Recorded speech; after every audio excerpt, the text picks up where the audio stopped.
মাস কেটে গেছে সাইফ আলী খানের ওপর হামলার ঘটনার। হাসপাতাল থেকে অভিনেতার বাড়ি ফেরার পর স্বাভাবিক ছন্দে ফিরেছেন এই তারকা দম্পতি। কারিনা সংসার দেখভালের পাশাপাশি নিজের কাজও করছেন।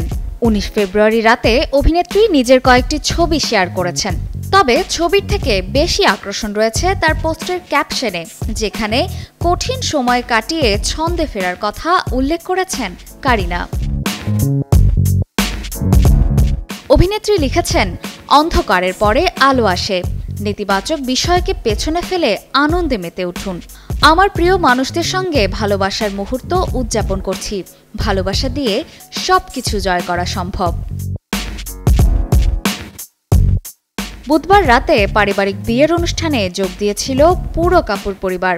কাপুর পরিবারের পাশাপাশি তাদের ঘনিষ্ঠ বন্ধুরাও এই অনুষ্ঠানে উপস্থিত হয়েছিলেন। গত 16 জানুয়ারি সাইফ আলী খানের ওপর হামলা চালায় এক দুষ্কৃতী। এই ঘটনার পর কারিনা ও সাইফ বাড়ির নিরাপত্তা জোরদার করেছেন, এমনকি দুই ছেলের ছবি তুলতেও নিষেধ করেছিলেন পাপারাজিদের। অপর্ণা বর্ষা, কালের কণ্ঠ।